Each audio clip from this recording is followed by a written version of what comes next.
Today we are going to discuss about the Koch-based questions of ECS in Unit Electrochemistry. बच्चों वैद्युत रसायन chapter में आज हम लोग ECS पर रिलेटेड Koch-based क्वेश्चन सॉल्व करेंगे, न्यूमेरिकल सॉल्व करेंगे और एक बेसिक Koch फाइंड आउट करेंगे रिएक्टिविटी सीरीज के माध्यम से और जान पाएंगे कि कैसे ये Koch-based क्वेश्चन सॉल्व होते हैं। तो आइए लेते हैं क्वेश्चन। क्वेश्चन से you zinc dilute hydrochloric acid से रिएक्ट करता है जबकि तांबा नहीं करता।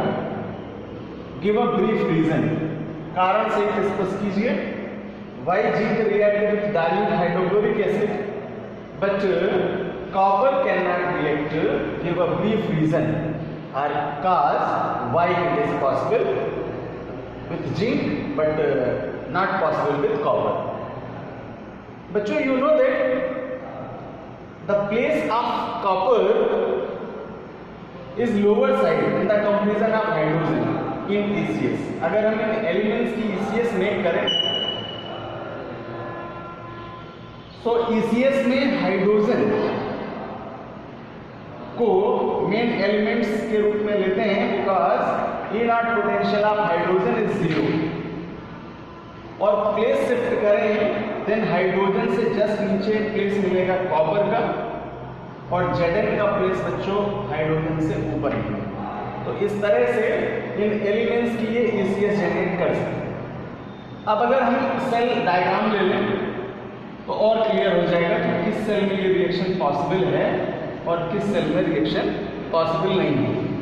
तो सपोज दैट टू सेल है और इन टू सेल्स में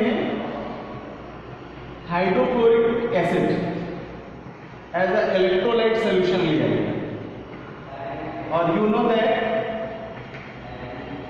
this type of solution is ionized in the effect of electricity. और फर्स्ट सेल में एज अ इलेक्ट्रोड अगर Zn का यूज किया जाए जबकि सेकेंड सेल में इलेक्ट्रोड यूज करें कॉपर, तो इन सेल्स के नेट रिएक्शन का ऑब्जर्वेशन कर सकते हैं और एनोड और कैथोड पर होने वाली इनकी रिएक्टिविटी का स्टडी इजीली कर सकते हैं। बच्चों suppose that A cell and B cell, A cell में Zn का इलेक्ट्रोड है और बी सेल में कॉपर का इलेक्ट्रोड है जबकि electrolyte solution hydrochloric acid HCl। You know that a brief point Koch-based brief point say to you upward metal of ECS in the comparison of hydrogen are react with metals and release hydrogen gas। बच्चों ECS में hydrogen से ऊपर के जितने भी metals हैं वे acid रिएक्टेबल हैं, means अम्लों से क्रियाशीलता प्रदर्शित करते हैं। तो यहाँ Zn का प्लेस हाइड्रोजन से ऊपर एक पॉइंट एंड सेकेंड पॉइंट से टू यू वे मेटल जो ECS में हाइड्रोजन से लोअर साइड है वो lower side metal not reactivity show करते हैं, means can not complete reaction in a cell. तो कॉपर का प्लेस हाइड्रोजन से नीचे है। तो अब अगर हम इनके नेट रिएक्शन दिखाएं सेल में तो Zn रिएक्ट करेगा Zn plus HCl gives out ZnCl2 plus H2 release करेगा हाइड्रोजन गैस और बैलेंस के लिए इसको 2 कर लेंगे। Reason because Zn2 plus ion और Cl सिंगल माइनस आयन, तो बैलेंस फॉर्म में फार्मूला बनेगा ZnCl2। But in the case of copper से Cu प्लस HCl और due to cause of position in ECS this cell can not react, so no reaction. तो बच्चों ये एक brief reason हुआ आपके आंसर का कि वे मेटल्स जो ECS में हाइड्रोजन से ऊपर प्लेस रखते हैं वे एसिड रिएक्टेबल हैं। अपवर्ड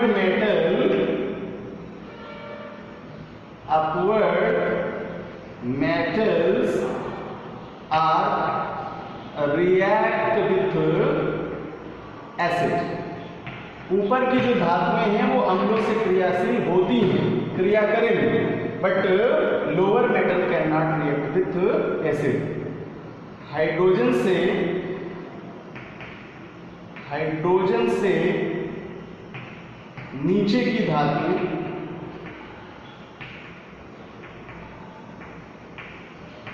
अम्लों से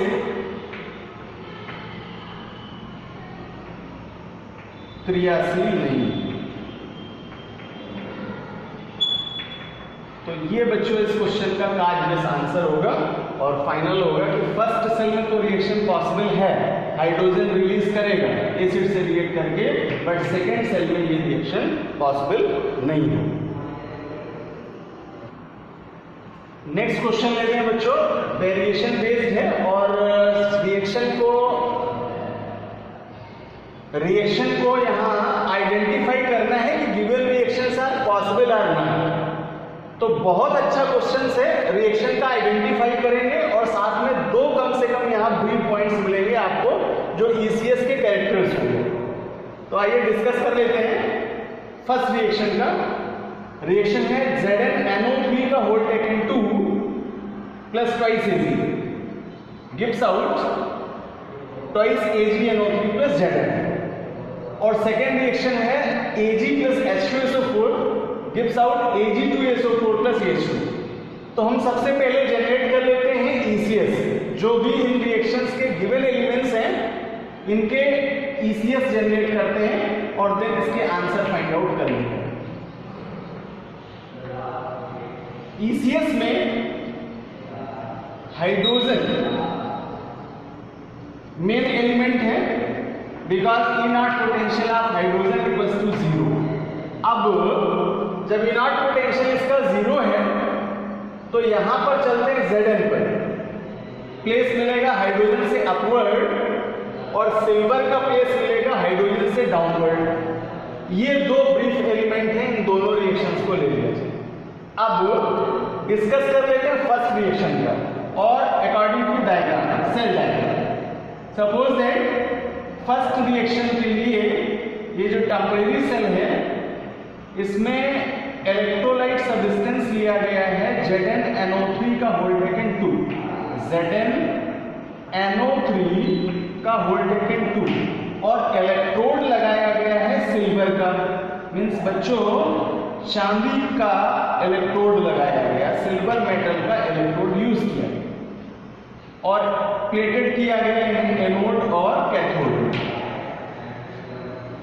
अब क्वेश्चन कह रहा है कि गिवन रिएक्शन इज पॉसिबल और नॉट, अभिक्रिया संभव है या नहीं है।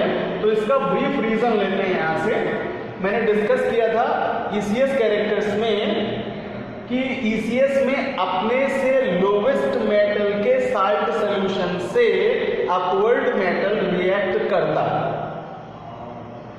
लिसन मी ब्रीफली, ECS का कोई भी अपवर्ड मेटल अपने से डाउनवर्ड मेटल के साथ उसके साल्ट सॉल्यूशन के साथ रिएक्ट करता है, but just opposite, lower metal can not react with upward metal salt solution, यानी कोई निचली धातु अपने से ऊपर वाली मेटल के साल्ट सॉल्यूशन से रिएक्शन कंप्लीट नहीं करती। तो अब देखिए फर्स्ट रिएक्शन में Zn नाइट्रेट साल्ट सॉल्यूशन है जो कि अपवर्ड प्लेस रखता है और सिल्वर का प्लेस हाइड्रोजन से लोवेस्ट है, नीचे है। तो मैंने कहा कि लोअर मेटल अपने से अपवर्ड मेटल के साल्ट सॉल्यूशन से रिएक्शन सेल में नहीं देगा, ब्रीफ रीजन। तो यहाँ पर ये जो फर्स्ट रिएक्शन है बच्चों ये पॉसिबल नहीं है। ZnNO3 का होल टेकन 2 और प्लस Ag और ये होगा आपका नो रिएक्शन। जो क्वेश्चन में रिएक्शन दे रहा है ये रिएक्शन आपका एक तरह से रॉन्ग है, नॉट पॉसिबल। और रीजन आप दे सकते हैं बिकॉज ECS में सिल्वर का स्थान, चांदी का स्थान हाइड्रोजन से नीचे है और साथ ही साथ जिंक से भी नीचे है। तो निचली धातुएं अपने से अपवर्ड मेटल के साल्ट सॉल्यूशन से रिएक्ट नहीं करती, so reaction is not possible. अब डिस्कस कर लेते हैं जरा सेकेंड सेल का। सेकेंड सेल में जो साल्ट सॉल्यूशन है वो है H2SO4 और एक तरह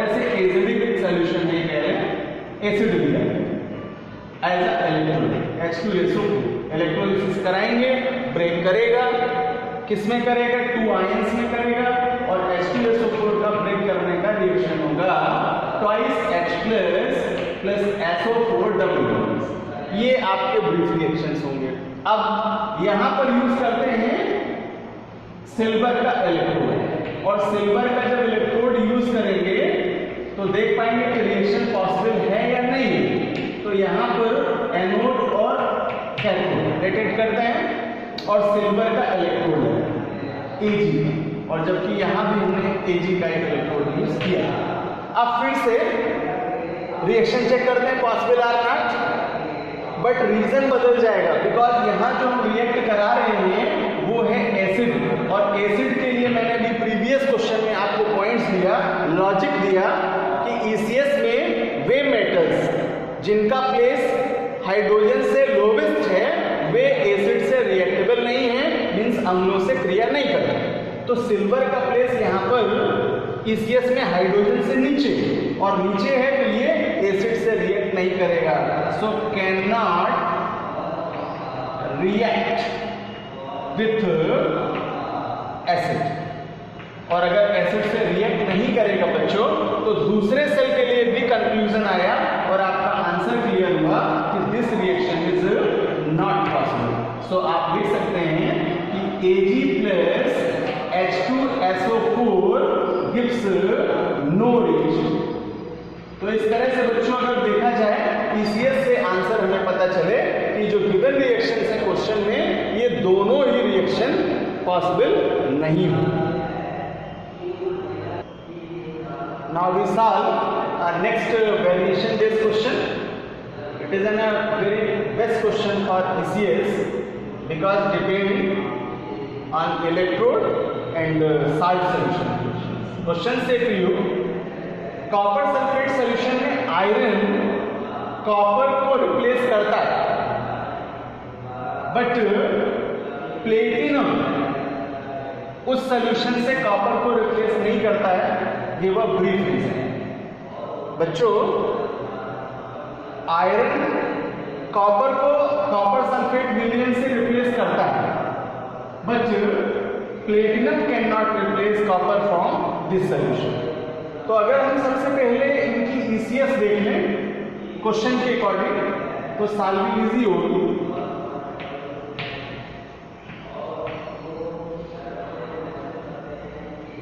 कॉपर का प्लेस हाइड्रोजन से जस्ट नीचे है और प्लेटिनम का प्लेस कॉपर से भी नीचे है, जबकि अगला मेटल है आपका आयरन, और आयरन का इंडस्ट्रियल नेम है लोहा। सो आयरन का प्लेस होगा हाइड्रोजन से up.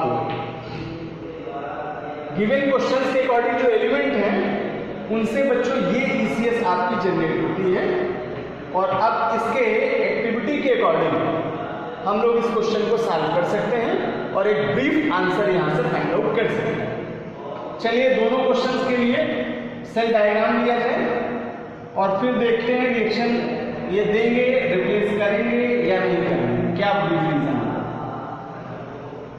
Both cell has copper sulphate electrolyte solution. बच्चों दोनों सेलों में कॉपर सल्फेट का विलयन एज ए इलेक्ट्रोलाइट सॉल्यूशन के रूप में यूज किया गया। वैद्युत अपघट्य विलयन के रूप में इसका प्रयोग करते हैं, CuSO4 एंड CuSO4, और इलेक्ट्रोड लगाते हैं। कॉपर सल्फेट सॉल्यूशन में आयरन का इलेक्ट्रोड, लोहे का इलेक्ट्रोड, आयरन को Fe कहते हैं, और सेकेंड सेल में प्लेटिनम का electrode Pt। This electrode is made by platinum and this electrode is made by iron Fe, और इन्हें प्लेटेड करते हैं कैथोड और एनोड में।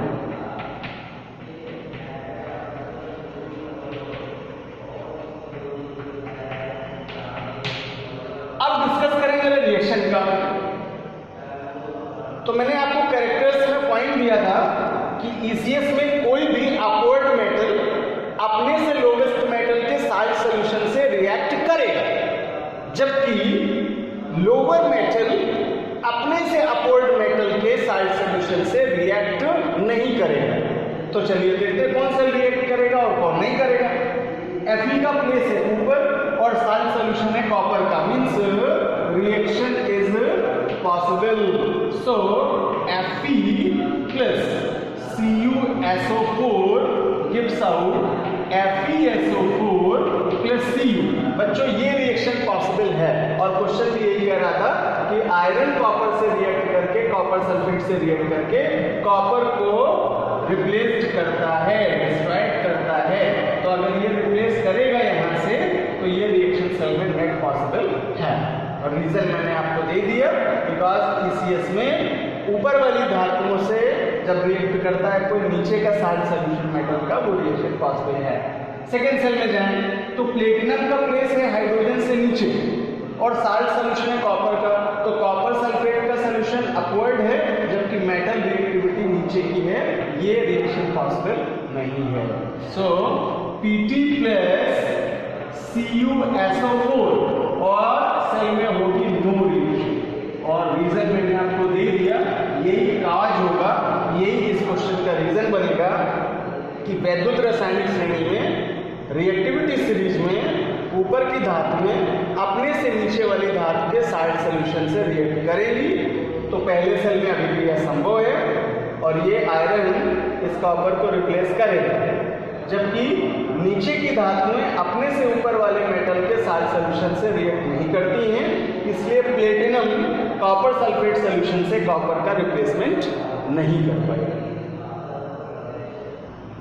तो लेते हैं फिर एक अगला क्वेश्चन, और ये भी बहुत अच्छा क्वेश्चन है, वेरिएशन बेस्ड क्वेश्चन है, बिकॉज यहाँ इनॉट पोटेंशियल आपको सेल में रिएक्शन के साथ में दे देती है। क्वेश्चन कह रहा है कि निम्नलिखित धातुओं को उनकी एक्टिविटी के बढ़ते क्रम में अरेंज करना, द ऑर्डर ऑफ एक्टिविटी। तो मेटल्स हैं यहाँ एल्यूमिनियम, कॉपर, आयरन, मैग्नीशियम और जेडन, जिनके इनॉट पोटेंशियल्स दिए हैं। E naught for Al -1.66 volt, E naught for copper plus 0.34 volt, E naught for iron means Fe -0.44 volt, E naught for magnesium -2.36 volt, E naught for Zn -0.76 volt. अब इन पोटेंशियल्स के आधार पर हमें इनका इंक्रीजिंग ऑर्डर बनाना है, बढ़ता हुआ सक्रियता का क्रम दिखाना है। तो हम सबसे पहले डिस्कस करें कि ECS बना लें और इन एलिमेंट्स का ऑर्डर दे देते हैं अकॉर्डिंग टू इनॉट पोटेंशियल। बच्चों आप जानते हैं कि ECS में हाइड्रोजन से नीचे चलने पर मेटल्स के इनॉट पोटेंशियल इंक्रीजिंग ऑर्डर में पॉजिटिव वेपर प्राप्त होते हैं, यानी धनात्मक रूप पर इनॉट पोटेंशियल मिलते हैं, वो भी उनके बढ़ते क्रम। तो अगर यहाँ पॉजिटिव वैल्यू देखें तो केवल कॉपर की है, इसलिए कॉपर को हम हाइड्रोजन से नीचे व्यवस्थित करेंगे और इसके लिए इनॉट पोटेंशियल का वैल्यू है प्लस का 0.34 वोल्ट।